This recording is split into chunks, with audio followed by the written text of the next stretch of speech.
Lieutenant Jack Morrison stared at the display screen, his eyes growing wide. The energy readings from the uncharted planet below were unlike anything he had ever seen before. He ran the scan again, just to be sure.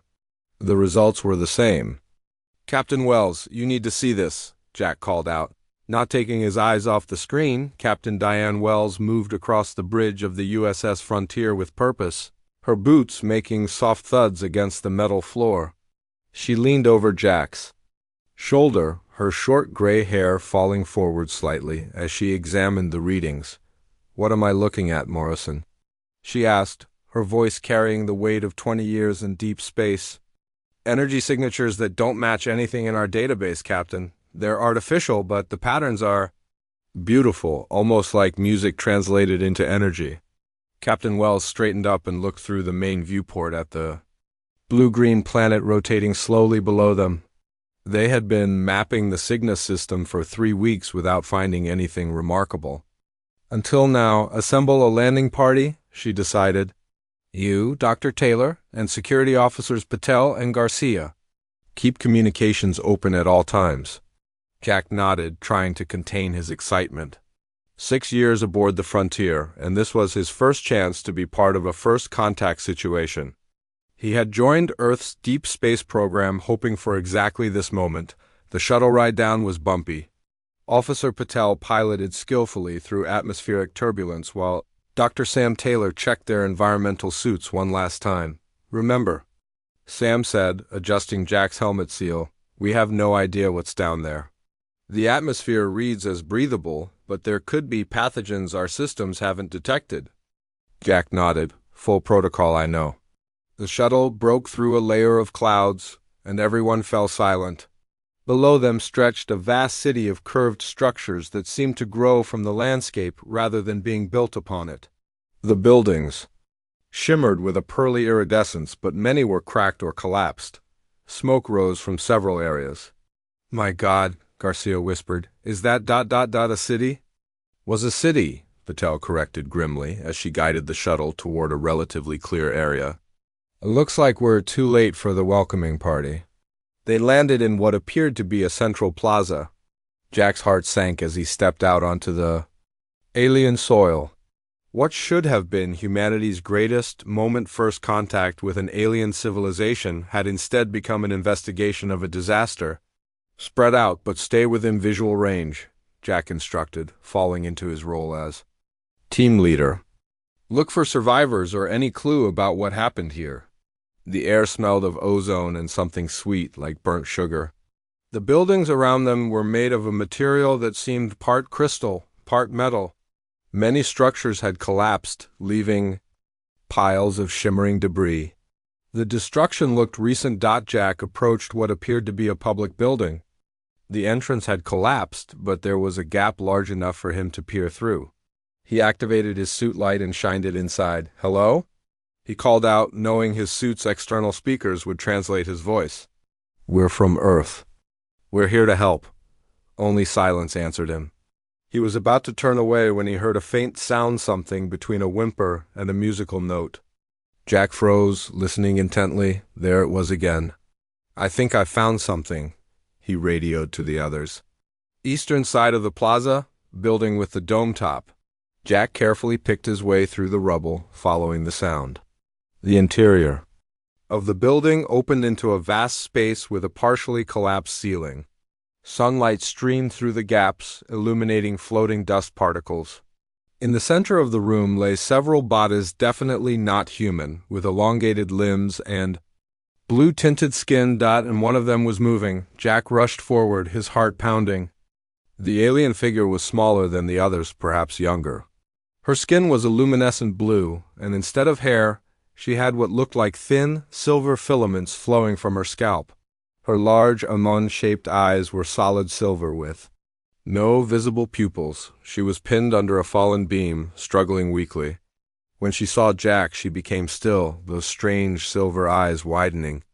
"I'm here to help," Jack said softly, knowing she couldn't understand but hoping his tone would convey his meaning. He carefully lifted the beam off her lower body and set it aside. The alien girl made a series of musical sounds that his translator couldn't process. She reached for him with a six-fingered hand, her movements weak but deliberate. Jack radioed. "The team. Dr. Taylor, I need you here now. I've found a survivor." Sam arrived quickly, medical kit in hand, his face visible through his helmet showing both professional concern and wonder. "Extraordinary," he breathed, kneeling beside the alien. "She appears female, based on dimorphic characteristics similar to humans. Multiple injuries, but nothing immediately life-threatening from what I can tell." As Sam worked to stabilize her, Jack noticed the alien never took her eyes off him. Her gaze was intense, curious despite her pain. "The atmospheric readings are getting worse," Patel's voice came through their coms. "Some kind of storm is forming. We need to leave in the next 10 minutes or we risk being grounded." Jack looked at the alien girl, then at the bodies around her, perhaps her family or colleagues. He made a decision. "We're bringing her with us," he said firmly. "Morrison, that violates at least 12 protocols," Garcia protested. "She needs medical attention we can provide," Jack argued. "And she might be the last of her kind. Would you rather leave her to die?" No one had an answer to that. With Sam's guidance, they carefully moved the alien girl onto a portable stretcher. As they carried her toward the shuttle, the sky darkened. Ominously. Wind whipped around them, carrying debris from the ruined city. "Hurry!" Patel called from the shuttle's open door. They barely made it aboard before the storm hit in full force. The shuttle rocked violently as Patel fought to get them airborne. Jack sat beside the alien girl, who was now secured in the shuttle's medical bay. She seemed frightened by the turbulence, making those musical sounds again, more urgently now. On impulse, Jack took her hand. Her skin felt cool and smooth, almost like silk. To his surprise, she gripped his hand tightly. "It's okay," he said softly. "You're safe now." The shuttle broke through the atmosphere, the ride suddenly smooth as they returned to the vacuum of space. The alien girl relaxed slightly, though she didn't let go of Jack's hand. Captain Wells was waiting in the docking bay when they returned, her expression stormy. "Lieutenant Morrison, explain yourself." Jack stood at attention. "Captain, this was a dying civilization. She may be the last survivor. I couldn't leave her behind." Wells looked past him to where Dr. Taylor was transferring their unexpected guest to a hovering medical gurney.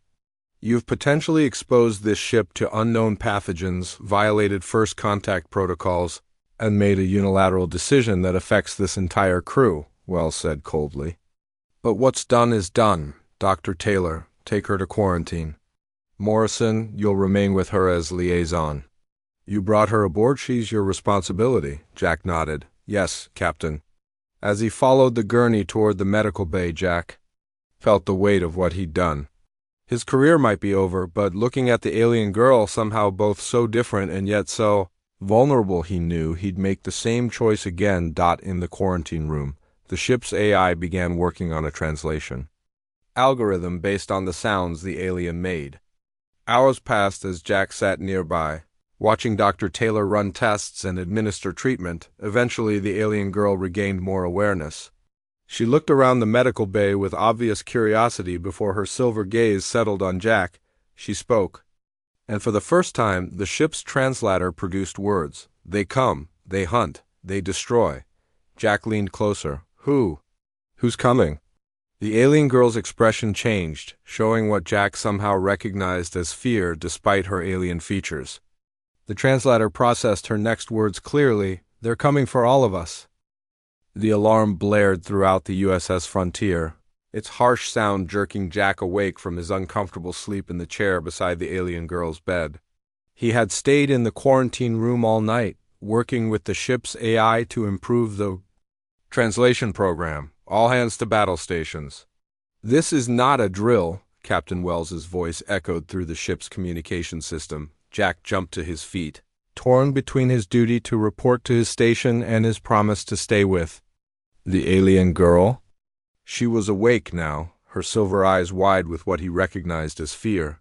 The ship lurched suddenly, throwing Jack against the wall. The lights flickered. Dr. Sam Taylor rushed into the quarantine room, his face pale. "We're under attack." 3. Vessels appeared out of nowhere. Technology like nothing we've ever seen. The alien girl made a series of urgent musical sounds. The translation program struggled to keep up. Krell? Found me tracking died. Energy signature. Jack moved back to her side. Who are the Krell? Are they the ones who attacked your planet? She nodded, a gesture she must have picked up from watching them. The translator processed her response. Hunters. They harvest advanced species for technology for genetic material. Another violent shake rocked the ship. The medical equipment rattled. Captain needs you on the bridge, Sam told Jack. I'll stay with her, Jack hesitated, looking at the alien girl. She reached out and touched his arm, making a sound that needed no translation. Go. The bridge was chaos when Jack arrived. Through the main viewport, he could see 3 black, angular ships. They were firing some kind of energy weapon that seemed to bend space around the Frontier's shields. Shield integrity at 62% and falling, Officer Patel reported from her station. Captain Wells stood calmly in the center of the bridge, her face set in grim determination. Morrison, finally, what have you learned from our guest? The attackers are called the Krell, Jack explained quickly. They hunt advanced civilizations. They destroyed her planet and now they're after her. Wells nodded, processing this information. Why her specifically? I don't know yet. The translation is still rough. Another hit rocked the ship. Shields at 41%, Patel called out. We can't win this fight, Wells decided. Navigation, plot an emergency warp jump. Anywhere, just get us away from here. But Captain, regulations require a proper course calculation before. Do it. Now, or we're all dead. The navigation officer's fingers flew over his console. Emergency jump ready, Captain. Execute. The stars outside stretched into lines as the Frontier jumped to warp speed. The sudden acceleration pushed everyone back. In their seats. When the ship stabilized, the enemy vessels were gone from their sensors. Damage report, Wells ordered. Minor hull breaches on decks 4 and 7, repair teams responding. Warp drive functioning at 87%. Shields regenerating slowly. Wells turned to Jack. Now, Lieutenant, I think it's time for a full debrief. With our guest, she's put my ship and crew in danger. I want to know exactly what we're dealing with. Back in quarantine, they found the alien girl sitting up in bed. Speaking with Dr. Taylor, the translation program was working better now, processing her musical language into somewhat broken English. My name, Ilara, she was saying. My people, Lumidari. When she saw Jack enter with Captain Wells, Ilara straightened. You escape them? Not ... We got away for now, Jack said.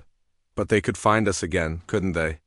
Ilara nodded. Krell ... track. Energy signatures. My ... biology ... different. They sense me, Captain Wells stepped forward. Why are they hunting you specifically? Ilara's silver eyes shifted between them. The translator processed her longer explanation. I am ... researcher, last survivor ... of outpost. No, Krell weakness. Know how ... fight them. Jack felt a surge of hope. You know how to defeat them? Not ... defeat, too powerful, but hurt them, slow them. Wells crossed her arms. And now they're after my ship because of you? Ilara lowered her head. The translator caught her quiet words. Sorry? Did not want ... endanger you. Jack moved closer to her bed. It's not your fault. We chose to bring you aboard, Wells sighed. What's done is done. The question is, what do we do now? Before anyone could answer, the ship's communication system activated. Captain to the bridge, we're detecting unusual energy readings. Wells rushed out with Jack following after a quick glance at Ilara on the bridge. Officer Patel was examining sensor readings with a worried expression. They found us already, she said. 3 ships, same configuration, approaching fast. Jack felt his stomach drop. They couldn't keep running forever. How? Wells demanded. We're light years from where we encountered them. The bridge doors opened and Dr. Taylor entered with Ilara, who was walking unsteadily beside him. She insisted on coming, Sam explained. Says she can help. Alara moved to the sensor display. Her six-fingered hand pointed to a specific energy pattern. The translator picked up her explanation. Krell, using quantum trackers, follow subspace trail, your warp. Leaves trail. Can we hide it somehow? Jack asked. Alara thought for a moment, then spoke rapidly. The translator struggled. Your ship ... Tau's particle emitters can modify, create false trails. Captain Wells looked skeptical but nodded to the engineering officer. Get her whatever she needs. For the next hour, Alara worked with engineer Lisa Chun to modify the ship's deflector array. Jack stayed with them, helping Alara communicate her ideas. He was amazed by her knowledge of physics and technology that seemed decades beyond human understanding. Your people, Jack said during a quiet moment, they must be very advanced. Alara's expression showed what Jack now recognized as sadness. We're advanced, fighting Krell. Many generations, losing ... and now you're the last? She paused. Last. Of my research outpost, others ... dotting, scattered ... across galaxy. The ship-wide communication system activated again. They're gaining on us. Whatever you're doing down there, do it faster. Lisa Chun made a final adjustment to the deflector array. It's ready, I think. They rushed back to the bridge. The enemy ships were visible now, closing fast. Activate the modified deflector. Wells ordered. Alara moved to stand beside Jack as the deflector fired a burst of particles into space. For a moment, nothing seemed to happen. Then the sensor officer called out, "The Krell ships are changing course. They're following the particle trail away from us." A cheer went up around the bridge. Captain Wells allowed herself a small smile before turning to Alara. "It seems we owe you our thanks." Alara shook her head. Temporary ... Momly, they will realize deception. Come back, angrier. The joy on the bridge faded quickly. Then we need a better plan than just running, Wells said. Morrison, continue working with Alara. I want to know everything about these Krell and how we might defend ourselves. As they left the bridge, Jack noticed Alara was unsteady on her feet. He offered his arm for support, which she took after. A moment's hesitation. Thank you. Jack, she said, using his first name. You know my name? Learn. While you sleep, watch ... listen. In that moment, despite her alien appearance, Jack saw her as a person frightened, brave, and very far.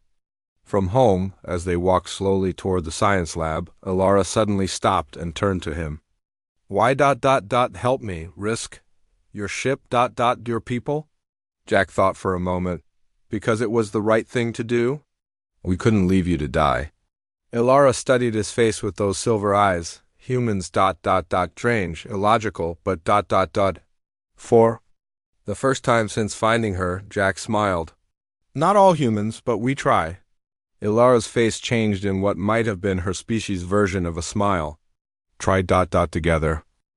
7 days passed aboard the USS Frontier as they traveled deeper into uncharted space.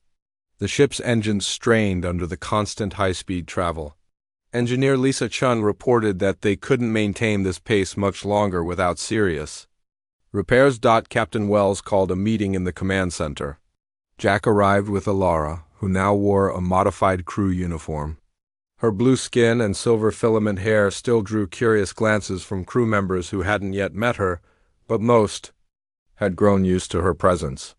We need a place to hide and make repairs, Captain Wells said, looking at the star charts displayed on the main screen.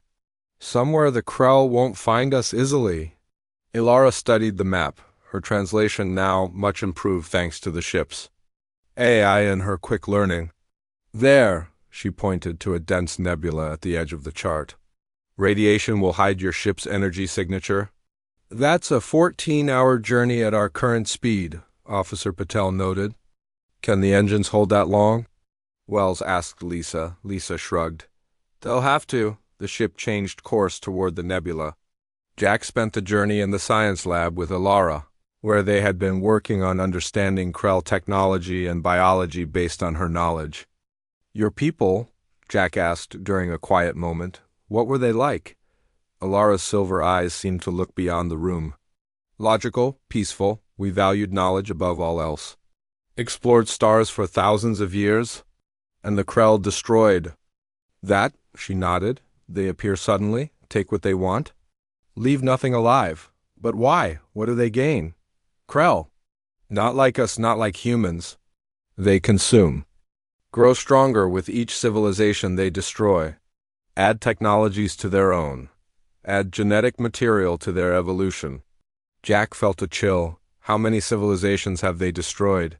Hundreds, maybe thousands, over many ages. The ship suddenly lurched, throwing them both against the wall. The alarm sounded again. All hands brace for emergency maneuvers. Came the captain's voice. Jack helped Alara to her feet, and they rushed to the bridge. The main viewport showed 3 Krell ships, closing in fast. They found us again, Wells said grimly. Evasive pattern Delta. The Frontier banked sharply, narrowly avoiding an energy blast from the lead Krell ship. The shields flared blue where a glancing hit struck them. Shields at 30%, reported Officer Garcia. One more direct hit and they're gone. We need to reach that nebula, Wells insisted. Push the engines to maximum. The ship shuddered as it accelerated. Warning lights flashed across every control panel. Captain, Lisa's voice came over the comm. The port engine is overheating. We can't maintain this speed. Another blast rocked the ship. Sparks flew from a control panel. The lights flickered and went out, replaced by the dim red of emergency. Lighting! Shields down! Garcia called out. Hull breach on deck 5. Jack looked at Alara, seeing fear in her silver eyes. He made a decision. Captain, what if we let them think they've destroyed us? He suggested quickly. We could eject the damaged engine section.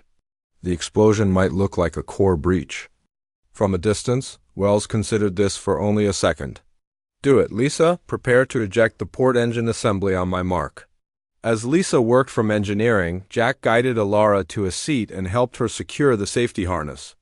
Everyone brace for explosive decompression, Wells ordered. 3, 2, 1, mark. The ship rocked violently as the damaged engine section detached. Through the viewport, they watched it tumble away, trailing plasma. The Krell ships fired on. It causing a massive explosion that temporarily blinded their sensors. All power down except life support, Wells commanded. Let us drift. The bridge went almost completely dark. They waited in tense silence. They're scanning the debris field, Garcia whispered, watching the minimal sensor readout.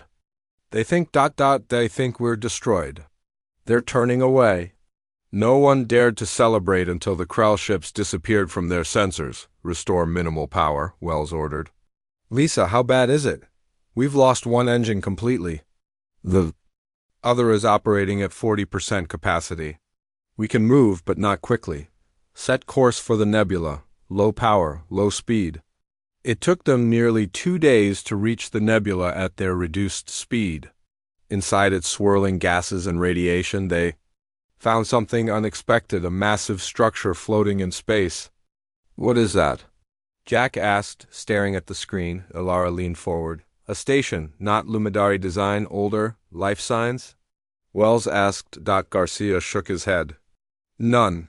The station appears abandoned, but there is breathable atmosphere inside. Can we dock with it? Wells asked. Lisa studied the readings. Yes, their docking mechanisms are compatible with our emergency systems. Take us in, Wells decided. We need a safe place for repairs. The Frontier docked with the ancient station. Captain Wells assigned Jack to lead the exploration team with Alara, Dr. Taylor, and Officer Garcia. They entered the station through an airlock that opened with surprising ease. The interior was vast, with high ceilings and corridors that seemed to stretch endlessly. This architecture, Jack said in awe. It's beautiful. Alara touched one of the walls. It lit up with soft blue light at her touch, revealing intricate patterns and symbols. The station recognizes your biology, Jack realized. It's responding to you. Alara looked as surprised as the humans. This technology, similar to Lumidari, but different, older. They continued exploring until they reached what appeared to be a central command center. When Ilara approached the main console, it activated, projecting a three-dimensional star map into the air. "It's a database," she said, her voice filled with wonder. "Records of hundreds of civilizations." As she interfaced with the system, her expression changed to one of horror. "What is it?" Jack asked. "These civilizations. All gone, all destroyed by Krell." She pointed to different points on the map. "This station, built by a species called Arcturus. They too fell to Krell. This was their last outpost." Dr. Taylor moved closer to examine some of the data. "According to these timestamps, this has been happening for over 50,000 years. Jack felt a cold realization. "And Earth could be next," Ilara nodded grimly. "Krell move in patterns. Your solar system ... in their path." They brought this information back to Captain Wells, who ordered Communications Officer Kyle Peters to attempt to contact Earth. Using the station's more powerful communication array, days passed as they worked on repairing the frontier while Ilara and Jack delved deeper into the station's database. Learning more about the Krell and their victims, one evening, Jack found Ilara alone in the command center, her blue skin illuminated by the glow of the console she was working at. "You should rest," he told her. She turned to him. "Luminari need less sleep than humans. Still, you've been working non-stop." Ilara hesitated. "Cannot stop. Must find way to protect your people." "My failure ... if Earth falls," Jack sat beside her. "It's not your failure. The Krell were destroying worlds long before either of us was born, but brought them to you, to your people. We would have encountered them eventually. At least now. We have warning, thanks to you." Ilara studied his face with those silver eyes. Humans strange, face destruction. "Yet remain hopeful," Jack smiled slightly. "It's what we do. Hope keeps us going when logic says we should give up." She reached out hesitantly and touched his hand. "Teach me this hope." Before Jack could respond, his communicator beeped. It was Dr. Taylor. "Jack, you need to come to the medical bay immediately. It's the samples we took from the station. They're contaminated with some kind of pathogen, and you were exposed." Jack lay on the medical bay bed, his skin pale and covered in sweat. Dr. Sam Taylor checked his vital signs with a worried expression. Jack's temperature had risen to dangerous levels over the past 6 hours. "The pathogen is unlike anything I've seen," Sam explained to Captain Wells. "It's attacking his immune system, but our medications aren't working." Ilara stood in the corner of the room, her silver eyes never leaving Jack. She had refused to leave since he was brought in. "Let me help," she said quietly. "My biology might have answer." Sam looked at Captain Wells, who nodded her approval. "What do you have in mind?" Ilara approached Jack's bed. "My people studied many diseases. Our bodies create powerful antibodies." "You think your blood might help him?" Sam asked. "Yes, antibodies can be modified for human biology." Sam hesitated. It could work, or it could kill him faster. Cross-species blood transfusions are extremely dangerous. Wells looked at Jack's monitors. His condition was deteriorating rapidly. "Do we have any other options?" Sam shook his head. "None that I can see." "Then do it," Wells decided. Morrison knew the risks when he signed up for deep space exploration. While Sam worked with Ilara to extract and modify her antibodies, Jack drifted in and out of consciousness. In his fever dreams, he saw his childhood home in Arizona, the red desert stretching out around him. He saw his parents, who had encouraged his love of space. He saw the academy where he trained, and his first day aboard the Frontier, and through it all, he heard a musical voice speaking to him. When Jack finally opened his eyes, the first thing he saw was Ilara sleeping in a chair beside his bed. Her blue skin seemed paler than usual, and he realized she must have given a significant amount of blood to help him.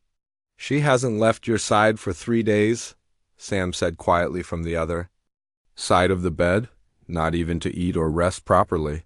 Jack tried to speak, but his throat was dry. Sam helped him drink some water.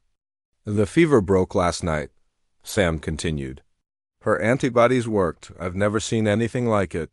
The pathogen is completely gone from your system. Jack looked at Alara again. She saved my life.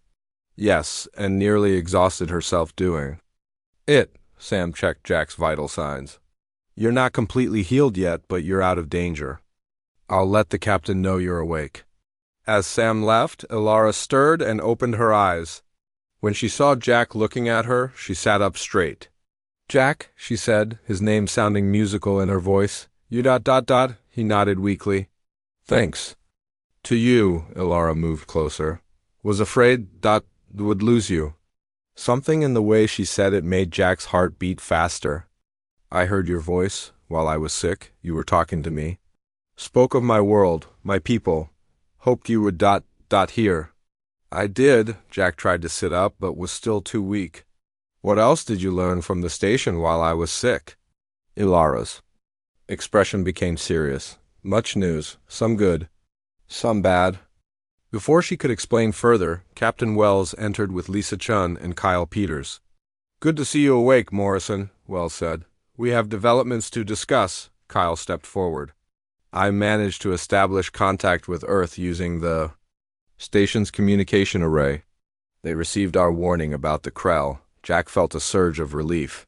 So Earth can prepare defenses. Wells shook her head. Earth has no weapons that could stand against Krell technology.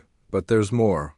Lisa continued, while examining the station's power systems for our repairs, we found something incredible. This station has the ability to send out a special kind of subspace signal, one that can travel instantly across vast distances. Ilara nodded. Is similar to Lumidari emergency beacon technology. Jack looked at her. You knew about this? Learned yesterday. Was going to tell you when you woke. Wells leaned against the wall. Ilara believes we can use this technology to contact surviving Lumidari. Apparently they're not all gone. Ilara's silver eyes seemed to brighten. My people ... scattered, hiding, small fleet remains, fighting Krell from shadows. Hope surged through Jack. They could help us protect Earth. Perhaps, Wells said cautiously, if they answer, and if they're willing to help. They will come, Ilara insisted. Lumidari oath. Help those who help us. You saved me. They will honor debt. The captain nodded. We've begun modifying the signal to Ilara's specifications. If all goes well, we'll send it out tomorrow. After they left, Jack and Ilara were alone again. Despite his weakness, Jack had questions. Why didn't you tell me there were more of your people? Ilara looked down. Was not certain, hoped ... but feared giving false hope. Krell hunt us well. Jack. Understood. And this signal will reach them? If any survive ... will hear it. They sat in silence for a moment before Jack asked another question. What will happen when they come? Will you go with them? Ilara's silver filaments seemed to ripple with emotion. Do not know. My duty ... to my people. But also ... to you, to humans. Jack reached for her hand. It's not about debt. You've more than repaid any debt by saving my life, by helping us warn Earth. Ilara took his hand, her 6 fingers entwining with his 5. Learned much ... watching you in fever, saw your memories. Your feelings, humans. Experience emotions differently than Lumidari, more intensely. What did you see? Family, love, sacrifice. She paused. Things my people value, but struggle to embody. We are too logical sometimes, Jack smiled weakly. And we're too emotional. Sometimes, balance, Ilara said, each ... darning from other. Their conversation was interrupted by the station's alarm system suddenly blaring to life. Red lights flashed in the corridor outside the medical bay. Captain Wells's voice came over the communication system. All hands to emergency stations. 3 Krell vessels have entered the nebula. They've found us. Jack tried to get out of bed, but his legs gave way. Ilara caught him before he fell. Still too weak, she said, helping him back to the bed. Must rest. I can't just lie here while we're under attack, Jack protested. The ship rocked as something struck the station. The lights flickered. They're firing on the station, Ilara explained, trying to disable ... not destroy. They want station intact. Why? Knowledge, database, names of surviving species who might resist them. Another blast hit the station, stronger this time. Medical equipment crashed to the floor. In the distance, they could hear the sound of metal tearing. Hull breach in section 4, came Officer Garcia's voice over the comm. Emergency bulkheads engaged. Jack grabbed Alara's arm. You need to hide. They're here for you. She shook her head. No, came for station. Finding me? Unexpected bonus for them. The door to the medical bay opened and Lisa rushed in. Captain's orders. We need to move Jack to the frontier. Repairs are complete enough for emergency departure. The signal? Alara asked urgently. To my people? Kyle is sending it now, Lisa replied, helping Jack into a hovering transport chair. But we can't wait to see if anyone answers. We need to leave before the crowd breach the docking bay. As they moved through the corridors toward the ship, explosions echoed through the station. Crew members ran in all directions, carrying equipment and supplies. They had almost reached the airlock when a massive blast tore through the corridor behind them. The force threw them forward. Jack's transport chair slammed into a wall. Alara and Lisa were knocked to the floor. Lisa struggled to her feet, blood running from a cut on her forehead. We need to hurry. As they helped Jack up, a strange sound filled the air, a musical tone that made Alara freeze. What is it? Jack asked. Seeing her expression, Alara's silver eyes widened. Signal ... Receive, someone answered. The musical tone echoed through the station again, louder this time. Alara's face lit up with an emotion Jack had never seen on her before, pure joy. They come, she said, her voice filled with wonder. My people come. Another explosion rocked the station. Captain Wells's voice came over the comm system. All crew, board immediately. We cannot wait any longer. Lisa helped Jack toward the airlock while Alara moved to a nearby control panel. Her six-fingered hands moved rapidly across the alien interface. What are you doing? Jack called to her. We need to go. Sending coordinates? Alara explained without looking up. My people need exact location. The station shook violently. Pieces of ceiling fell around them. Now, Alara, Lisa shouted. The structure is failing. Alara finished her task and ran to join them. They hurried through the airlock onto the frontier just as Captain Wells initiated emergency undocking procedures. The ship pulled away from the station with a metallic groan on the bridge. They watched the main viewport as the Krell ship surrounded the ancient station. Beams of energy cut into its hull, methodically taking it apart. They're harvesting it, Alara explained, her voice sad. Taking technology, knowledge. Where are your people? Jack asked, still weak but standing with Alara's. Support. I thought you said they answered. Coming, but need time. Officer Patel interrupted from her station. Captain, the Krell have spotted us. 2 ships are breaking off to pursue. Wells took her command chair. Evasive maneuvers. Take us deeper. Into the nebula. The frontier moved deeper into the swirling gases and radiation of the nebula. The Krell ships followed, firing occasional shots that mostly missed in the thick clouds. The nebula is affecting their sensors too, Garcia noted. But they're still gaining on us. Jack looked at Alara. You said you know their weaknesses. No? Would be a good time to share, Alara nodded. Krell ships, connected by neural network. All ships. 1 mind, 1 ship damaged. Affects others temporarily. Lisa, who had joined them on the bridge, considered this. So if we could disable 1 ship...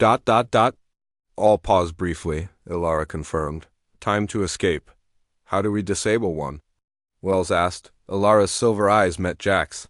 Need to get aboard. Plant virus in their systems? The bridge fell silent.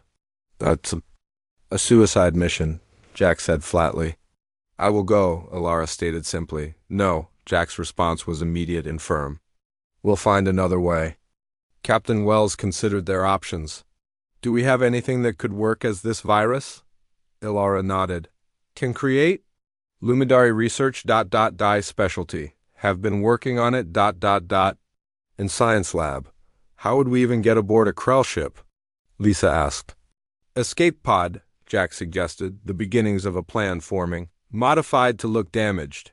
They won't destroy it, they'll bring it in to study our technology. Wells nodded slowly. It could work, but who goes? I go, Alara said again. Jack? Straightened, fighting his weakness. We go together. I'm not leaving you alone. Wells started to protest, but Jack continued. Captain, she needs someone to watch her back. And I know more about our pod systems than anyone except Lisa, who you need here. After a long moment, Wells nodded. Begin preparations immediately. We don't have much time. For the next hour, Jack and Alara worked with Lisa to modify an escape pod. They installed false damage and hid weapons inside maintenance panels. Alara programmed the virus while Jack prepared the pod systems. As they worked, Jack asked quietly, Are you sure your people will come? Yes, Alara said with confidence. Admiral Zora will come. She is does my mentor. How long? Not long, but maybe too late. If Krell catch us first? When the pod was ready, they gathered near the launch bay. Captain Wells addressed the small group. This mission is extremely dangerous. If you succeed, you'll buy us time to escape and possibly meet up with the Lumidari ships. If you fail, she didn't need to finish the sentence. Everyone understood. The stakes. Dr. Sam gave Jack a final injection. This will give you strength for a few hours. After that, you'll crash hard. So finish this quickly. Jack nodded his thanks. He and Alara boarded the small pod, securing themselves in the seats. The launch bay doors opened beneath them, showing the swirling gases of the nebula. Ready? Jack asked, looking at Elara. She reached over and touched his hand. Ready? The pod dropped from the frontier, tumbling realistically as if damaged. As planned, the nearest Krell ship soon detected it and changed course. They're taking the bait, Jack said, watching the sensors. Get ready. A beam of energy enveloped the pod, pulling it toward the Krell ship. They felt a bump as the pod was brought inside what must be a cargo bay or hangar. Wait, Jack whispered as they heard movement outside the pod. Let them scan it first. Minutes passed. Finally, the sounds outside faded. Now, Jack said, opening a hidden panel to retrieve two small weapons. They opened the pod's hatch carefully. The Krell ship's interior was dark with pulsing red lights along black metallic walls. The air smelled strange, metallic, and cold. This way, Alara whispered, seemingly knowing where to go. Central neural node ... not far. They moved through curved corridors, hiding whenever they heard the heavy footsteps of Krell patrols. Jack caught glimpses of the aliens' tall, armored figures with multiple limbs and helmets that concealed their features. There, Alara pointed to a doorway emitting a pulsing blue light. Neural Center. The room contained a glowing pillar surrounded by control panels. Alara moved quickly to one of the panels and began interfacing with it. Hurry, Jack urged, watching the door. They'll figure out we're here soon. Alara worked rapidly, her hands dancing across the alien controls. Almost complete. Suddenly, alarms blared throughout the ship. The door to the neural center slid open, and 3 Krell soldiers entered. Weapons raised. Jack fired his weapon, hitting the first one. The energy blast knocked the alien backward, but didn't seem to harm it seriously. The other 2 advanced. Alara continued working frantically. Need ... more time ... Jack placed himself between Alara and the Krell, firing repeatedly. He managed to slow them, but they kept coming. One fired back, the blast hitting Jack in the shoulder. He fell to one knee, pain searing through him. Jack! Alara cried out. Finish it! He shouted back. With a final sequence, Alara activated the virus. The glowing pillar flickered, then turned from blue to red. The Krell soldiers suddenly froze in place, their movements jerky and uncoordinated. It works, Alara said, rushing to Jack's side. Neural network ... disrupted. She helped him to his feet. Must leave ... quickly, effect temporary. They ran from the neural center, heading back toward their pod. Throughout the ship, Krell soldiers stood motionless or moved erratically, unable to coordinate their actions. When they reached the hangar, Jack collapsed, the injection's effects wearing off. Alara practically dragged him into the pod. Stay awake, she pleaded. Need you. To pilot. Jack fought through the pain and exhaustion, activating the pod systems. The hangar doors were closed, but Alara pointed to a control panel nearby. Can override ... down from here. She left the pod momentarily, rushing to the panel. As the hangar doors began to open, a Krell soldier appeared, its movements becoming more coordinated as the virus effect weakened. Alara ran back toward the pod, but the Krell fired. The blast hit her in the back, sending her sprawling just short of the pod. Alara! Jack screamed, forcing himself out of the pilot's seat. He pulled her inside as the Krell advanced. The hangar doors were only partially open. Jack launched the pod, scraping its sides as they squeezed through the gap. Behind them, the Krell ship remained motionless.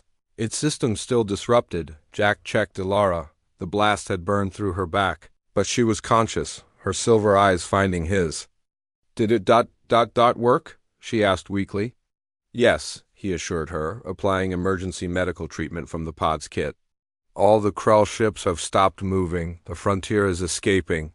Alara smiled faintly. Good. Their pod drifted in the nebula, its systems damaged from the rough escape. Jack's strength was fading fast, and Alara was badly wounded. They had no way to contact the frontier or any other ship. As Jack held Alara, trying to keep her warm, she looked up at him. Jack ... afraid. Don't be, he said softly. We did it. We gave them a chance. Not afraid. Of dying, she clarified. Afraid ... of leaving you. Jack felt tears in his eyes. You won't leave me, we'll make it. Alara's hand touched his face gently. Human emotions ... dutiful. Wish ... I'm to learn them. As the pod's life support systems began to fail, Jack held Alara closer. You won't leave me, he repeated. And I won't leave you. In the silence that followed, they drifted together in the vastness of space.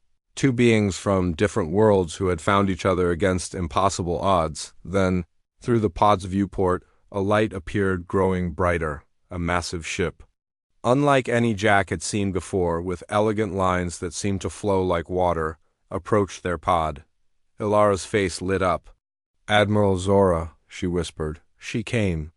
As the Lumidari ship enveloped their pod in a beam of light, Alara looked at Jack, her silver eyes shining with hope. Together, she said. Jack nodded, holding her hand as the light surrounded them. Together,